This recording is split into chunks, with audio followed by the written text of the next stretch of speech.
The Testament of the 12 Patriarchs.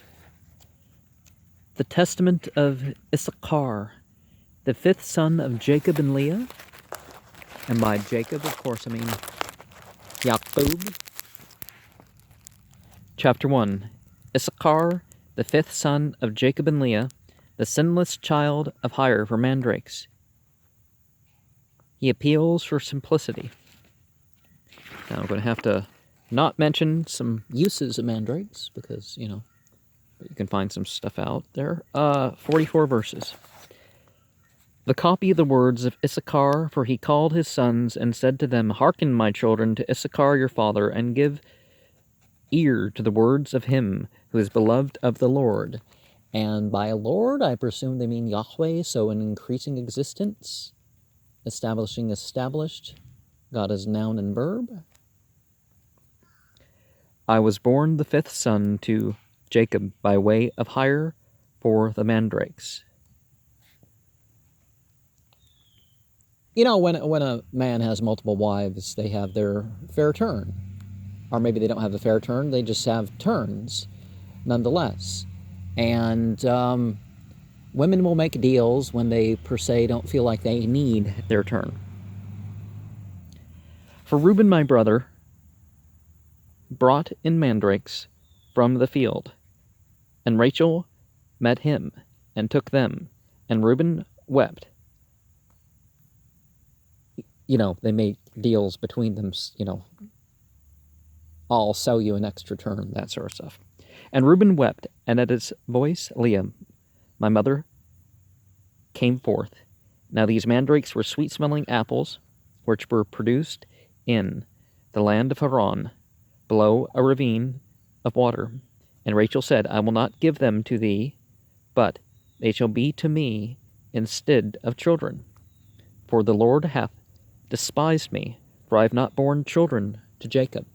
And we need to step away from this gospel of prosperity thing. If you don't get the worldly things that you want or even need, that somehow it's God favors, it doesn't favor, God is against you or something. Because difficulty can be a means to atone. It can be a means towards merit. Just have that consciousness that makes that possible. Now there were 2 apples, and Leah said to Rachel, Let it suffice thee that thou hast taken my husband. Wilt thou take these also? And Rachel said to her, Thou shalt have Jacob this night for the mandrakes of thy son. And Leah said to her, Jacob is mine, for I am the wife of his youth. And Rachel said, Boast not, and vaunt not thyself, for he espoused me before thee, and for my sake he served our father 14 years. And had not craft increased on the earth, and wickedness of men prospered, thou wouldest not now see the face of Jacob. For thou art not his wife, but in craft wert taken to him in my stead. And my father deceived me, and removed me on that night, and did not suffer Jacob to see me. For had I been there, this had not happened to him. Nevertheless, for the mandrakes I am hiring Jacob to thee for one night. And Jacob knew Leah, and she conceived and bare me. And on account of the hire I was called Issachar. Then appeared to Jacob an angel of the Lord, saying, 2 children shall Rachel bear, inasmuch as she hath refused company with her husband, and hath chosen continency. And had not Leah my mother paid 2 apples for the sake of his company, she would have borne 8 sons. For this reason she bare 6, and Rachel bore the 2.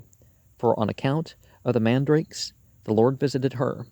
For he knew that, for the sake of the children, she wished company with Jacob, and not for lust of pleasure. For on the morrow she also again gave up Jacob because of the mandrakes. Therefore the Lord hearkened to Rachel, for though she desired them, she ate them not, but offered them in the house of the Lord, presenting them to the priest of the Most High, who was at that time. When therefore I grew up, my children, I walked in uprightness of heart, and I became a husbandman for my father and my brethren, and I brought in fruits from the field according to their season. And my father blessed me, for he saw that I walked in rectitude before him. And I was not a busybody in my doings, nor envious and malicious against my neighbor. I never slandered anyone, nor did I censure the life of any man, walking as I did in singleness of eye. Therefore, when I was 35 years old, I took to myself a wife, for my labor wore away my strength, and I never thought upon pleasure with women. But owing to my toil, sleep overcame me, and my father always rejoiced in my rectitude, because I offered through the priest to the Lord all first fruits, then to my father also. And the Lord increased 10,000-fold his benefits in my hands, and also Jacob my father knew that God aided my singleness. Now, when it comes to the typical breakdown of how the sacrifices go, you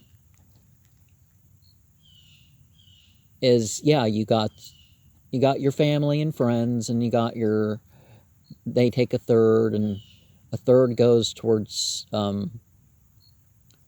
the butcher or priest or charity, really. The priest is supposed to give things in charity, but that's the Islamic vision. The priest gets to do what they want in most other groups.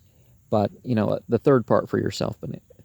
For on all the poor and the oppressed I bestowed the good things of the earth in the singleness of my heart. And now, hearken to me, my children, and walk in singleness of your heart, for I have seen in it all that is well-pleasing to the Lord. And the single-minded man coveteth not gold, he overreacheth not his neighbor, he longeth not after manifold dainties, he delighteth not in varied apparel, he doth not desire to live a long life, but only waiteth for the will of God. And the spirits of deceit have no power against him, for he looketh not on the beauty of women, lest he should pollute his mind with corruption. There is no envy in his thoughts, no malicious person maketh his soul to pine away, nor worry with insatiable desire in his mind. For he walketh on singleness of soul, and beholdeth all things in uprightness of heart, shunning eyes made evil through the error of the world, lest he should see the perversion of any of the commandments of the Lord. Keep therefore, my children, the law of God, and get singleness, and walk in guilelessness,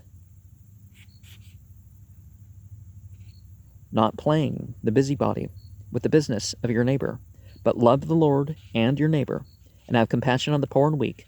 Bow down your back unto husbandry, and toil in labors all manner of husbandry, offering gifts to the Lord with thanksgiving. For with the first fruits of the earth will the Lord bless you, even as he blessed all the saints from Abel until now, even until now. For no other portion is given to you than the fatness of the earth, whose fruits are raised by toil.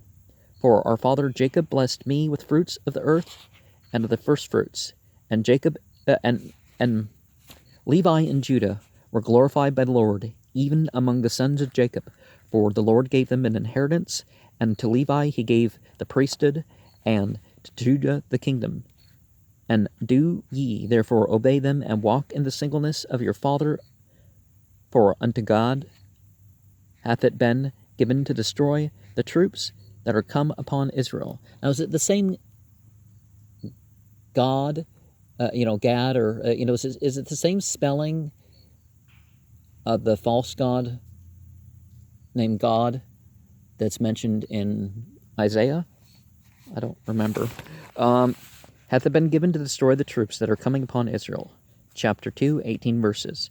Now know ye therefore, my children, that in the last times your sons will forsake singleness, and will cleave unto insatiable desire, and leaving the guilelessness, will draw near to malice, and forsake the commandments of the Lord, and they will cleave unto Beliar. Basically, it doesn't mean without masters. It's basically worthlessness be upon, but not, worse than just nothing. But you know what I mean. Like the Goetia number 68, and biblical goes further than the biblical cosmology and demonology for the pentagram rite, if you want to find out more about the term. And leaving husbandry, they will follow after their own wicked devices, and they shall be dispersed among the Gentiles, and shall serve their enemies. Well, because they become Gentiles, Because if Gentiles means those who have turned their back on God, it's not something you're born into, it's something you make the choice to fall into. And do ye therefore give these commandments to your children, that if they sin, they may make more quickly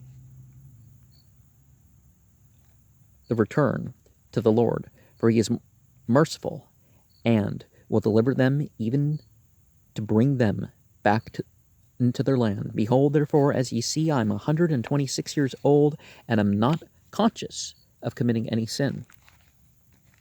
Except my wife, I have not known any woman.